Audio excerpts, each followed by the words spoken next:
Okay, so then I propose we can continue. I can say a few words more while I'm trying to solve the technical difficulties that she's experiencing.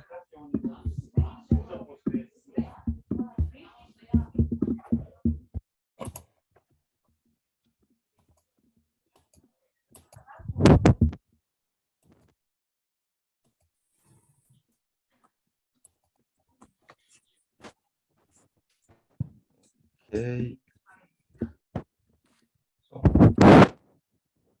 So, the possibilities of modern technologies. Let me embed myself into the few slides that I have prepared just to put, as I said, everything in a bit wider context.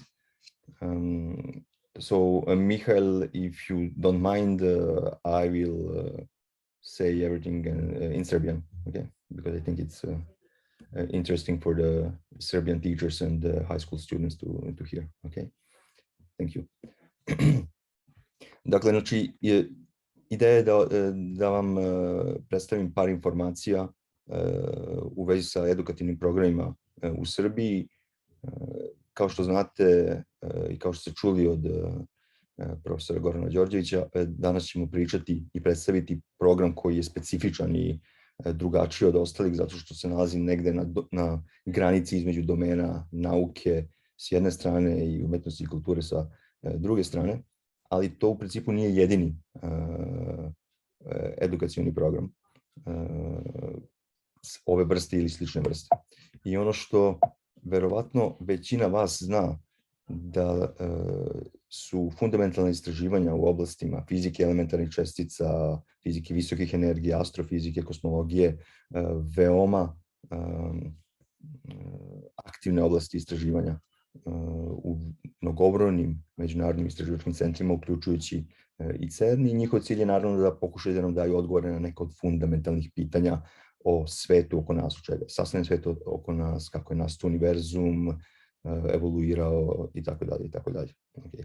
Ali ono što većina ljudi često smetne s uma ili nije svesna jeste da se više decenijski projekti ovakvih istraživanja zasnivaju na dva kamena temeljca koji su transfer i primjena novih tehnologija u industriji i svakodnevnim oblastima života s jedne strane i na edukaciji osnovnih odnosno novih generacija naučnika i istraživača. Okay? Jer bez te dva bloka, neka vrsta, da kažem, bez te dva osnovna bloka, teško da bi uopšte bilo koji domen istraživanja uspeo da opstane na visokom nivou efikasnosti i kompleksnosti duži niz godina, kamoli decenija. Okay? I mnogi međunarodni centri ulažu jako puno napora da bi organizovali ovakve programe i kao što znate i sam CERN u tom smislu ima širok spektar edukativnih programa, konkretno u vezi sa fizikom elementarnih čestica, ali i sa srodnim oblastima istraživanja. Okay? I neki od primjera na koje bih voleo da vam skrenem pažnju, neki od primjera takvih programa su programi koji su planirani za ovu godinu, znači, da se održe u toku 2002. godine. Jedan od njih je CERN-ov program prakse za učenike srednjih škola, koji će se održati za učenike srednjih škola iz Srbije od 25. aprila do 7. maja ove godine. Očekujemo da će u narednim danima biti otvoren konkurs za ovo. To je nešto zaista potrebno da obratite pažnju, pošto je to program koji nudi dvonedeljni boravak i rad na nekim vrstama mini projekata učenicima srednjih škola u periodu od 2 nedelje. Okay? I naravno svi troškovi su pokriveni od strane CERN-a. Potom ćemo imati program koji verovatno većina vas zna, koji se održava u Srbiji već nekih skoro 15-ak godina, to je CERN-ov Physics Masterclass program, on će se organizovati 4. i 5. aprila u Srbiji. U narednih 10 dana bi također trebalo da bude otvoren konkurs za prijavu za ovaj program za učenike srednjih škola.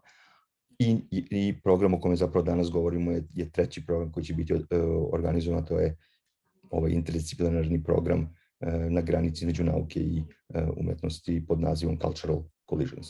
Okay? I on će se, kao što vidjet ćete, odigravati u periodu od nekih 6 meseci, počevši od sredine ovog meseca pa do kraja avgusta ove godine. Okay? Sam program, to ste već imali priliku da čujete od profesora Đorđevića, organizovan je od strane univerzitetskih centara u Nišu, Novom Sadu i Beogradu.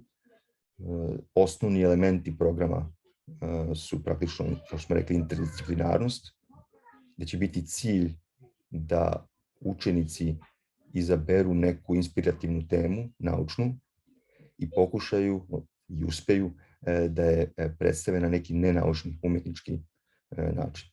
Ideja je da se ovo realizuje, kao što smo rekli, u periodu od nekih 6 meseci između marta i avgusta ove godine u timovima koji će biti predvođeni nastavnicima, bilo nastavnicima fizike, bilo nastavnicima različitih nenaučnih, to nije prava reč, ali da kažemo više umetničkih disciplina. Okay? A kao neki od motiva za učešće u ovakvom projektu, u ovakvim projektima i u ovakvom programu definitivno je i činjenica da će svi projekti imati mogućnost da se predstave na međunarodnim konferencijama. Konkretno u ovom trenutku ciljamo veliki kongres fizičara iz Balkanske unije fizičara koji će se održati krajem avgusta, početkom septembra u Beogradu pod nazivom BPU 11, kao i na konferenciji, na CERN-ovoj konferenciji koja će se organizovati u Beogradu u krajem maja, početkom juna 2023. godine. Okay? Pored ovoga, učenici će imati mogućnosti da dobiju, odnosno pobednički timovi, seriju različitih poklona, a jedan, a možda i 2 tima će takođe biti nagrađeni i dvodnevnom posetom CERN. Okay? Same detalje o tome na koji način je uopšte zamišljen ovaj projekat, kako je on bio realizovan u mnogim drugim zemljama, uključujući Švajcarsku, Nemačku, Austriju, Kanadu, Ameriku, Hrvatsku, Bosnu i Hercegovinu, će vam predstaviti, kao što je profesor Đorđević rekao, naš kolega iz CERN-a, iz CMS kolaboracije, dr. Hoch. Okay? I ideja ovog predavanja je praktično neka vrsta i ovog sastanka je da imamo neku vrstu predstavljanja ovog projekta i mogućnost diskusije o tome na koji način je zamišljen, pošto je drugačiji od ostalih projekata, u nadi da ćemo vas zainteresovati da učestvujete u njemu. Okay?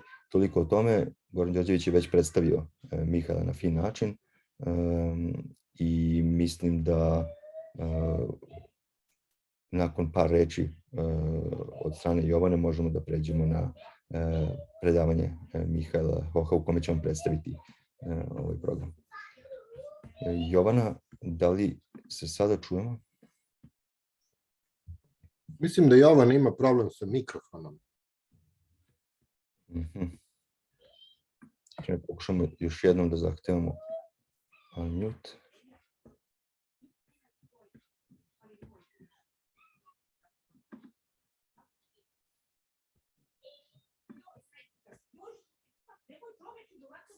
Ok.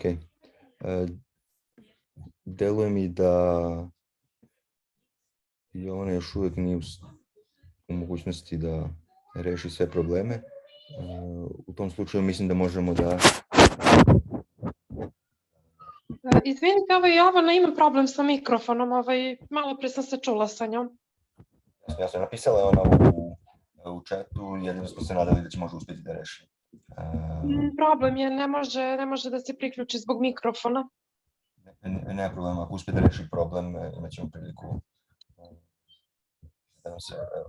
da nam kaže par reči i da vam se obrati nakon Mihailovog predavanja. Okay, Mihail, so I think Jovana will not manage to say a few words now, so we can postpone that for a bit later. And in that sense, I think we can now switch to your lecture. So the floor is yours. Okay, thanks. Wait, one moment, please. Just that the.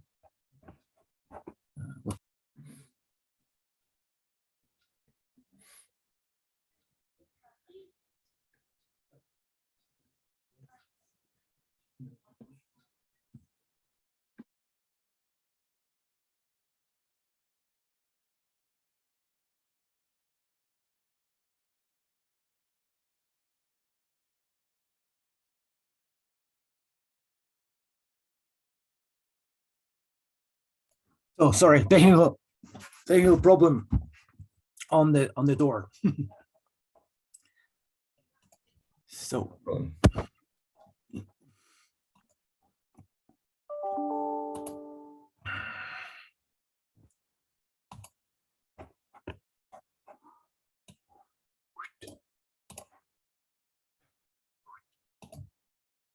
So, do you see my slide? Yes, we see it now in the full screen. Great. Okay, perfect. So I will not show up in the screen, but I'm very happy that everybody of you is here. Thanks for joining us so late. And I'm very excited that we start the inspiration of science and art, this Sci Art Edu project with Serbia, the Culture Coalition Serbia.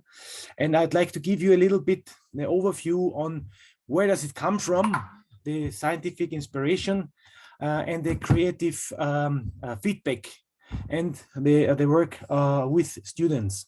So first of all, let me give you, well, this is me. I'm Predrag already mentioned, I'm a scientist, but I'm also an artist, and I combine these two passions to inspire others, and especially since I was working at CERN and constructing various big detectors, big experiments at CERN. It's an environment which is very inspiring, and if you have, as a scientist, you try to create, and as an artist, you want to also to create. So I had to digest what I did scientifically, and I created also artworks to inspire others. And then I invited other artists and especially students to join me, and in the recent years, and this was really fantastic, and especially students came up with amazing reflections and products. Where does it all come from? What do we do at CERN? And Goran already mentioned it. So it's a full scale of cosmology to particle physics, and in real we all try to do a similar thing. We try to understand the very beginning of the universe. So where does it come from? And here you see an expansion scale, the tunnel of the expansion of from the Big Bang, where we think that everything started by one Big Bang, and then by expanding from out of energy, expansion of the energy, the fundamental particles were created, found themselves to more complex structures, right up almost 13.8 billion years later. We are somehow on the surface of existence. If you look outside and look up into the sky, you see the cosmos, and this is where we try, since mankind, we observe what's going on above our head, and it's simply beautiful, and it's vast on scale, and if you look out, you start to understand how small we are, our existence. If you compare us as a human, and then put it in relation to galactic objects, you understand that you are like a fundamental particle in matter. Then in the other side, if you look close, you also find that that if you look closer and closer until you end up through the cells, through the molecules, and then through the atom, and the structure of the atom, the electron shell, and then there's nothing in between, and then you end up at the nucleus, and the nucleus has another substructure. These are enormous variation of scale, and this is, well, you will all have access to this presentation via this iIndigo page, and there are some two other very I advise you to look to these videos. One is the power of 10. This is is exactly what I just talked about, in the very big direction, in the very big galactic objects, and in the other direction, in the very small, up to the elementary particle scale. And then the size of the universe just shows these galactic objects, starting from the size of the moon up to the biggest structure. So it's fascinating, and inspires somehow to ask the question about our own existence. So we exist, as we know, in a special scale, in a meter scale, like Mr. Einstein in the center. And then, of course, you have in one side, you see, if you look out into on the night sky, you see this cosmos with your eyes. And if you want to look closer and try to get the information on the cosmos, you have huge telescopes. One side you have the telescopes on the surface of the Earth, in Chile, for example, or you have even telescopes. The strongest telescopes right now are at the outside of the atmosphere, and making highly resolution pictures and capturing information what we retrieve from the cosmos. And in the other side, it's a microscope. So and the microscope you can push as from a light microscope, but then you're limited by the visual light spectrum you can detect with your own eyes. So you need then an electron microscope or a raster tunnel electroscope. And if you want to look even closer, you need an accelerator. And LHC, what Predrag just mentioned before as well, is so LHC at CERN, if you like, is the strongest and most powerful microscope mankind has ever created up to now. And there, with this microscope, the LHC, we study to the fundamental forces and the fundamental particles. And of course, and this is situated in Geneva. Here you see a picture, a live view, aerial view of Geneva, the Lake Geneva behind the Mont Blanc, and the straight line at the back is the airport. So if you come by plane, you just land there. And CERN is not far from the airport. And this yellow line you see on the map is the path of the LHC. However, the LHC is not on the surface. LHC accelerator is, of course, 100 meters below ground. And in this tunnel, 100 meters below ground, you have this machine. You see here, this is LHC, means Large Hadron Collider.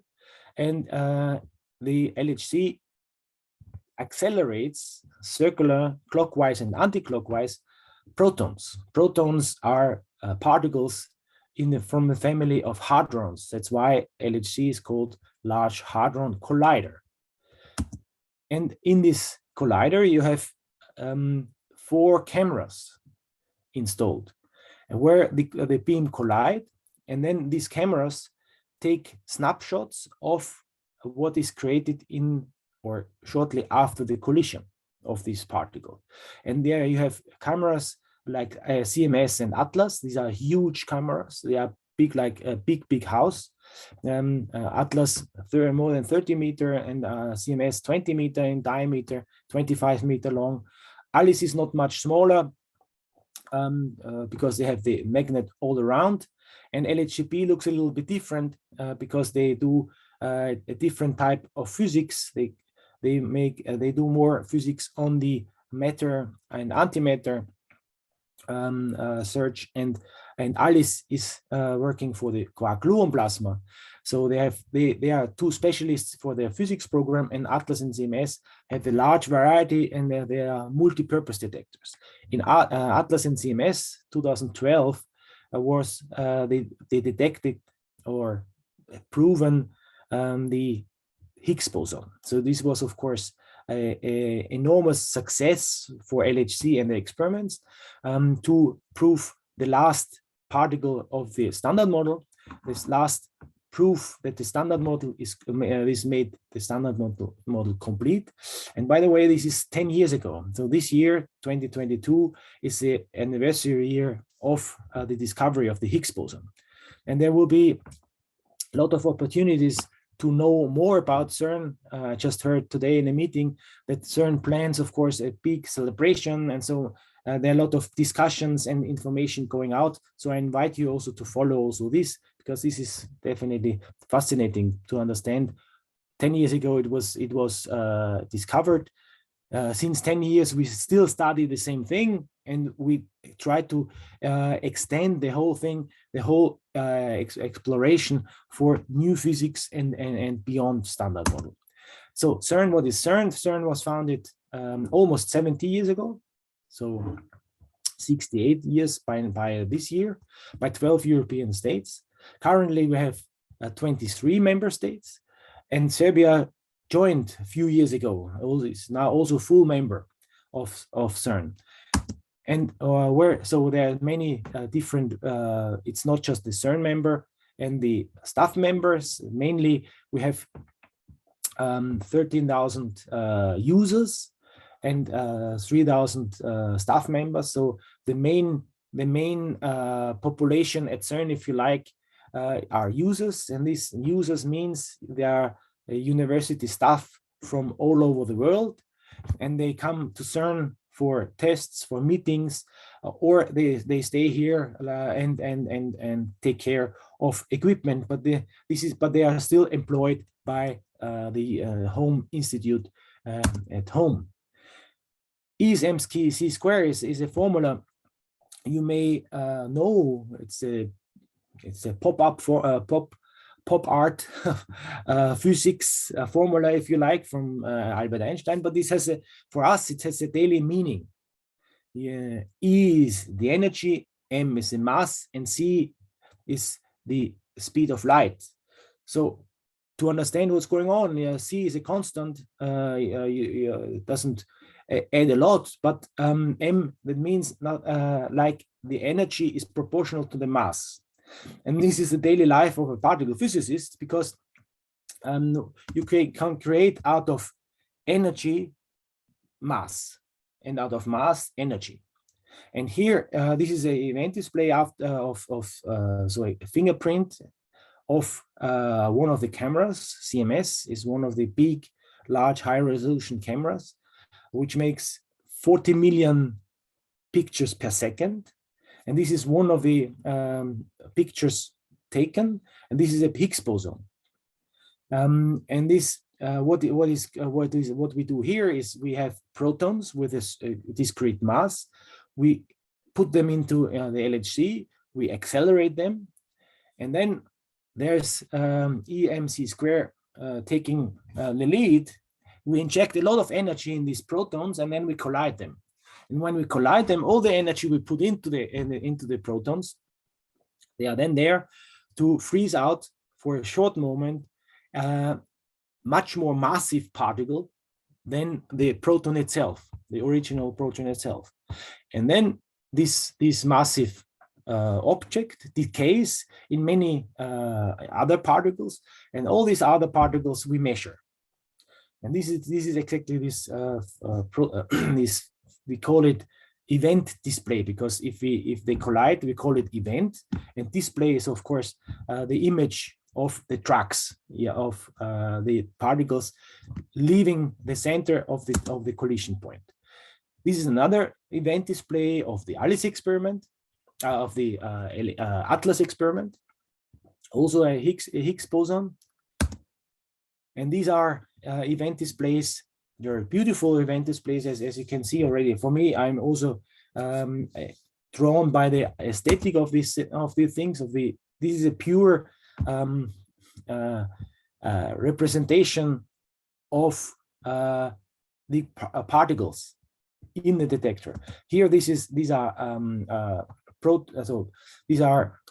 heavy ion collisions. This is not just one proton to one proton. These are ions, so lead ions. So there are many protons and neutrons in one ion, and they collide, and then there are many quarks colliding, and then they create this enormous density of tracks.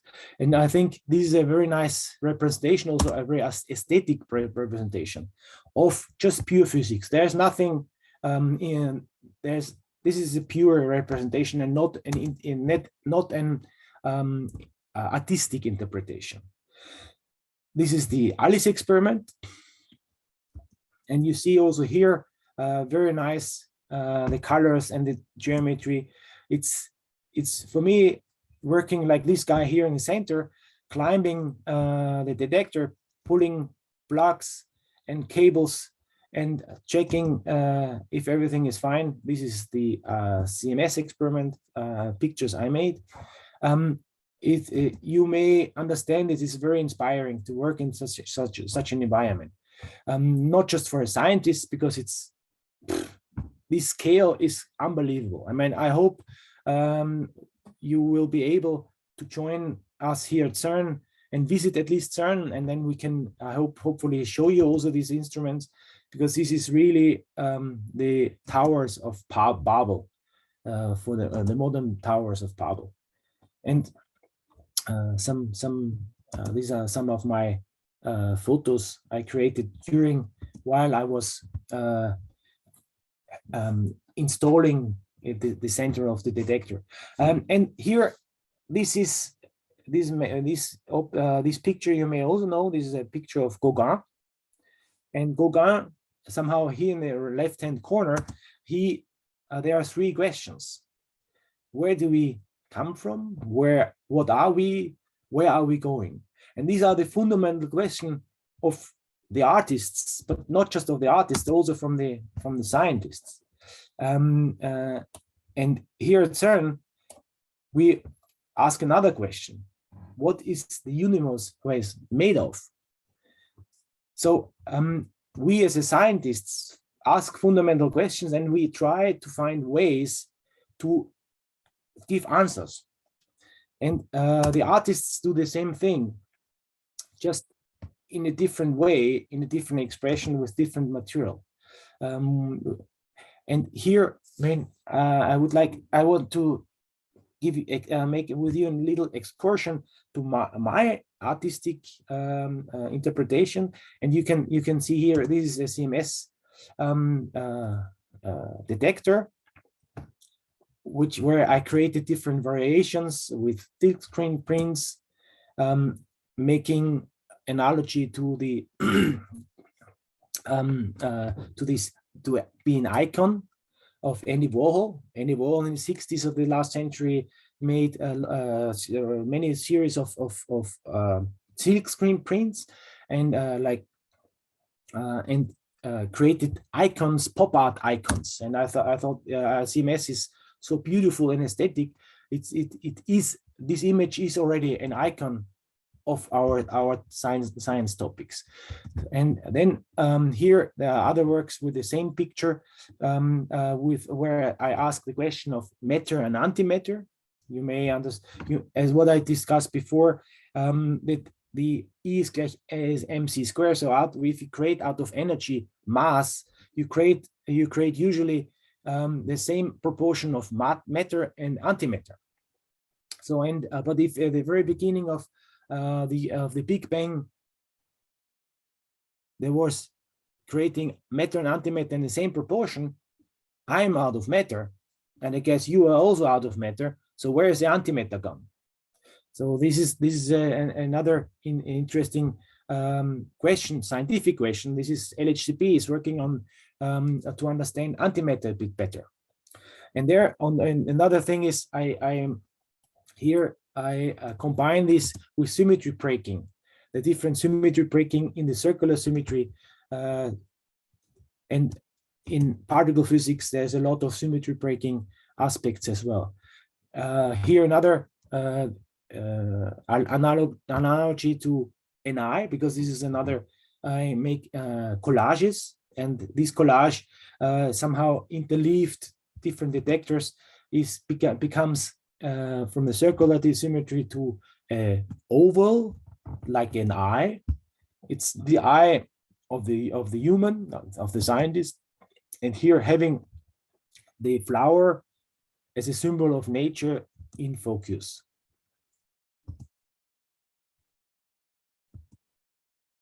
I want to quickly show you other artists who are working with us. So this is an American artist, a digital print with some event displays. Here, a British artist making artworks with Feynman diagrams. The Feynman diagrams are representation of the decay processes that you have in particle physics. You see, he created human sculptures. Here, there's another UK artist she made a potato-driven installation with microscope and screen, and it's really pretty cool. And she asked the question, how many potatoes do you need to run LHC for 1 hour? You can calculate. This is an Australian artist making getting data and recreating an artistic event display and transforming the sound into transforming the data of the muons into sound, and having the sound as a background of the visual. So, but there are many different. So what I want to say, we are not just painting or not just photographing. All different aspects and expressions are welcome and interesting. And for us, most interesting is, of course, to work with students, and we created a series of educational engagement programs. So Science and Art at School program. Here you have this, you see a rap performance in Building 14 at CERN, then the dance performance, and some artistic video shooting of collisions. Here's another artist representing this in Torino, Italian artist, and here a British and a Bulgarian artist. And here this is stitching on the textile.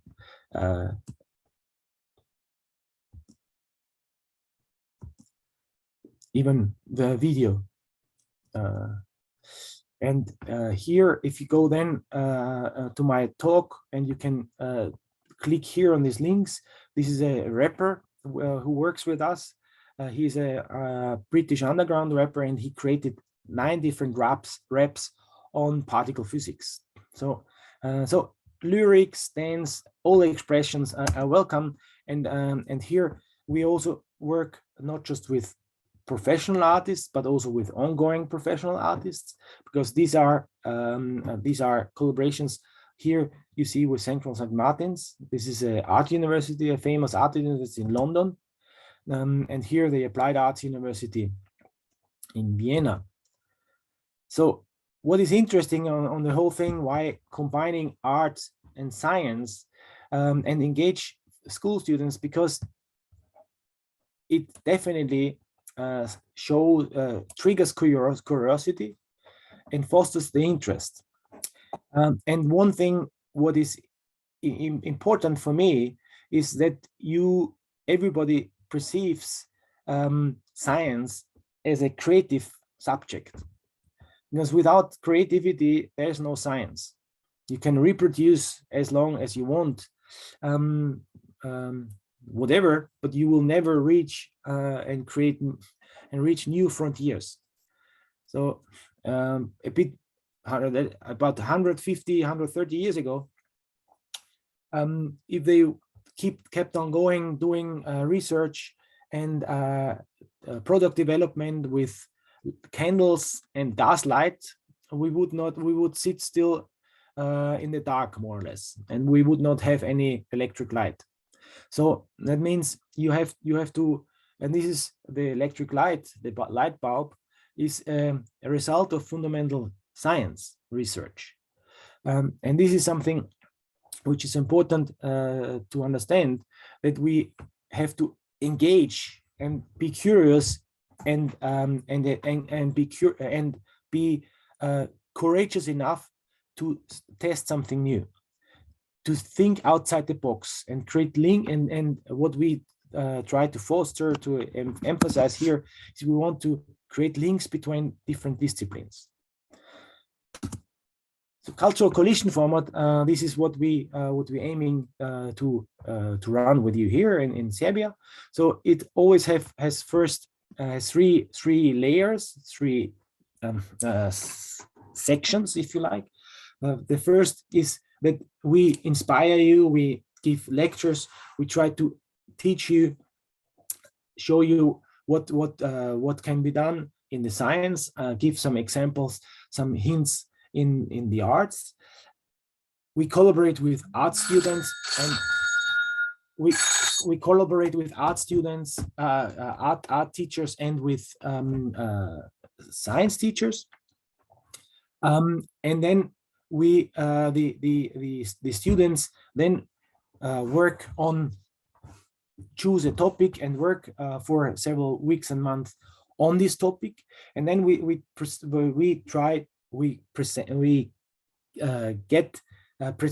invite them to present this on the stage, and we make an exhibition, and to present the performance, the artworks, the sculptures, or whatever. We will later talk about what are the possibilities within Serbia. So here are some results of student artworks in the museum in Austria at the very beginning. There's a link with some interviews of the students. It's very fun. It's very interesting how they perceive their engagement here, their contribution. And these are artworks of students in Toronto, in Canada, of the final exhibition in the Science Center of Toronto. And there you see different sculptures and paintings and collages, and also we had a rap performance and the hip hop dance, so and lyrics. And there here some slides from the Cultural Collision event program last year in Bosnia-Herzegovina. We did this completely online, like we start here in Serbia as well at the beginning, and this was really fantastic. I mean, we had 6 cities, 11 working groups, and they created a large variety of amazing artworks. So here, just few of them, a participatory artwork where they filmed their work and the explanation with small school children, with primary school children. So the older children, the older students worked with the primary school children and made a video film out of it. And then Another group made a video like this TV series Law in Physics and Law and Order TV. Then here, absolutely fantastically on the left upper corner, this was a 25-minute long stop motion movie. So they created the scene, they created the puppets, they made the scenery, the storytelling. Right hand side, there's in Banja Luka, there was the theater performance, and then the others created a virtual gallery and a dance performance and music and some art, some paintings. So it's what I want to show here is there's no limit in creativity and expression, and all expressions and all are valid and valuable, and I'd like to invite you to participate in this program.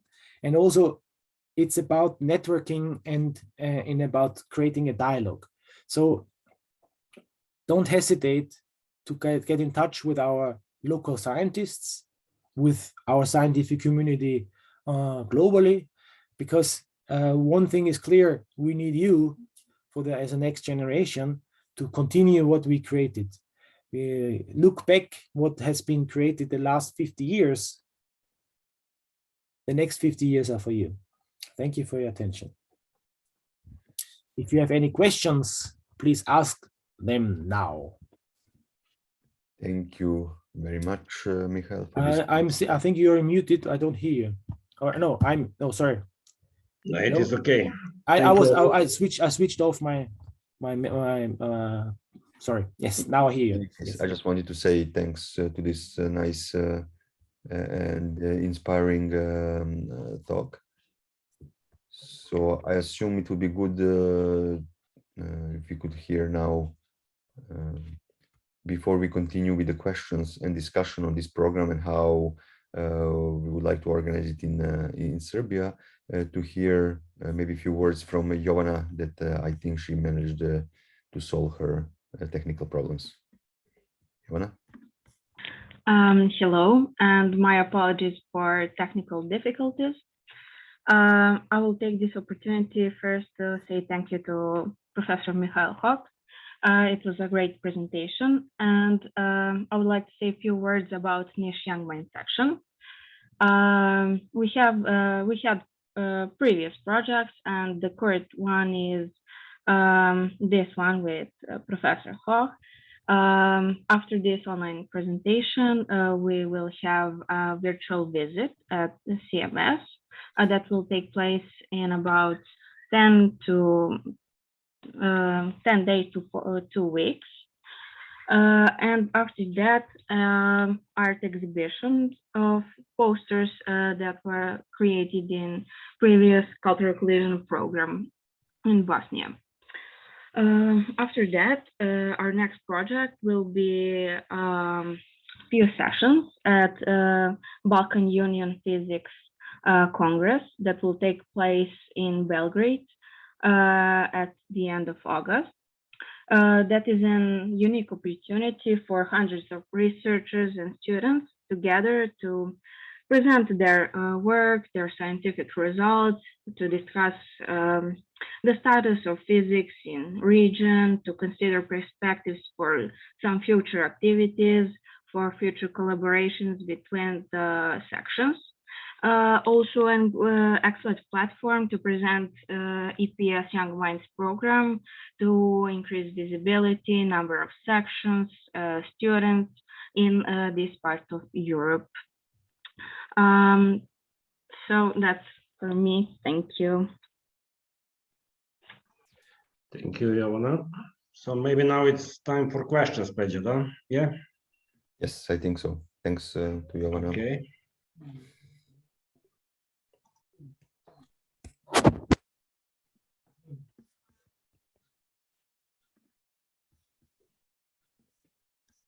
So do we have Maybe any? I would just add something that that Jovana told and we mentioned.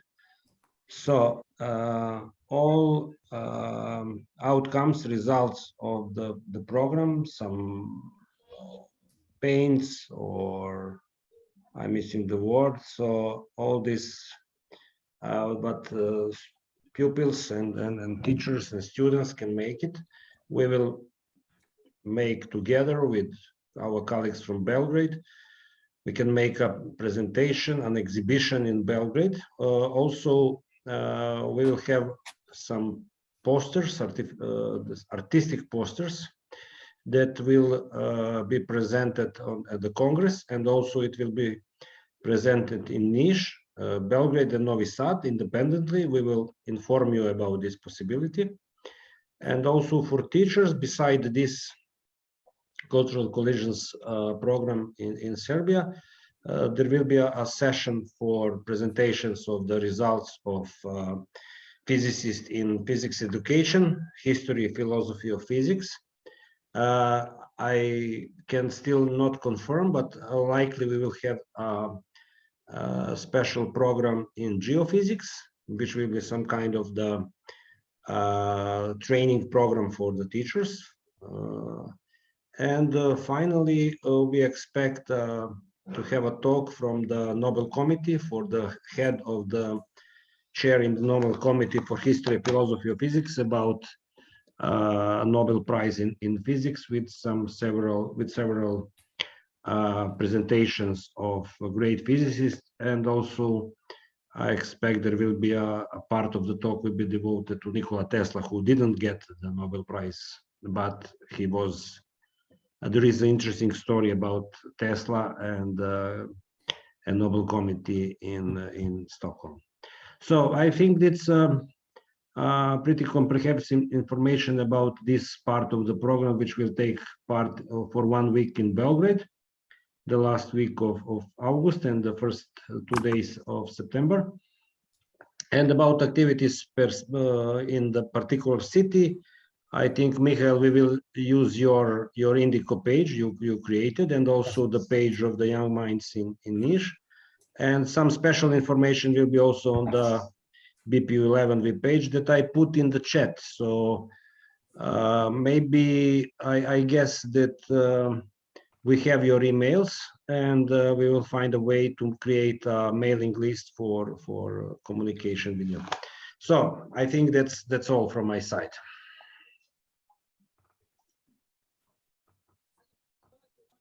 Okay, thanks, Goran. So let's see if we have any questions, especially related to the implementation of this program in the coming weeks and months. Even if it's not questions, just thoughts or ideas or concerns would be nice. May I ask a question? Sure.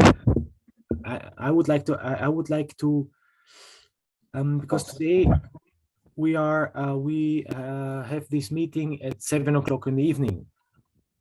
I wonder, I would like to understand what is the best time and day. So is this good? Then we can keep it. We will try to keep everything on this side. Do we want to have this during the day and getting more of the school involved, or do we move it to the weekend, Saturday morning, for example? So there are various possibilities, and I would like to understand from the school participants what is their preferred choice.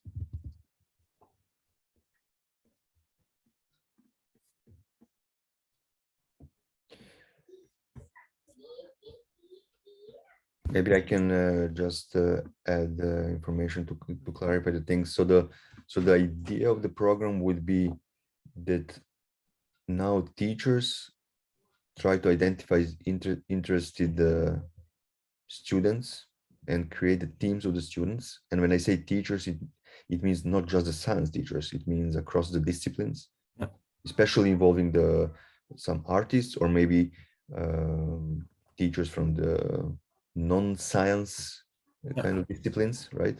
And maybe not even, maybe from some kind of art schools and so on and so on, okay? And to try to come up with different ideas and discuss it with us in the coming weeks or months, okay? And in order to initiate all these things, the idea would be that by the end of March, we organize kind of a kickoff workshop where we would be presenting inspiring talks on different related scientific topics, okay, so that hopefully students and teachers can get ideas what and how they could try to pick up as a scientific topic and express it in some non-scientific way, artistic way. And along the way, we will try to discuss as necessary with you. So the question is from Michael, what would be the best timing for these kind of discussions? And we would definitely like to have at least one or two bigger events where you could show us like work in progress, and you could get feedback from the series of scientists from different Serbian institutions and CERN scientists. And so for all these things, the question is, what is the best time to discuss this with students and teachers?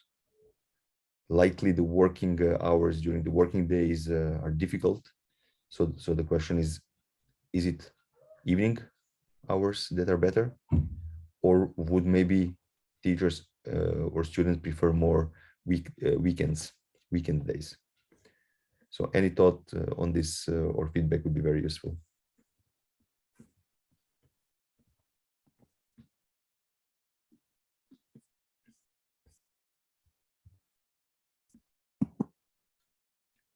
Milan. Okay, let me. Milan, what do you think? You need to unmute. Yes, thanks. I don't know. It depends of the teacher. Okay, so then For me, I think the evening is better. Okay. Okay, so let me ask this question. Would anyone object having as a default discussion time 7 o'clock evenings? And we would then agree on a case-by-case basis. What is the exact time or day during the week to organize this? Okay, nobody complains, so we accept this as a default working time. This is easy. Peđa, ima jedno interesantno pitanje u chatu, da li si obratio pažnju? Nisam. Da, to je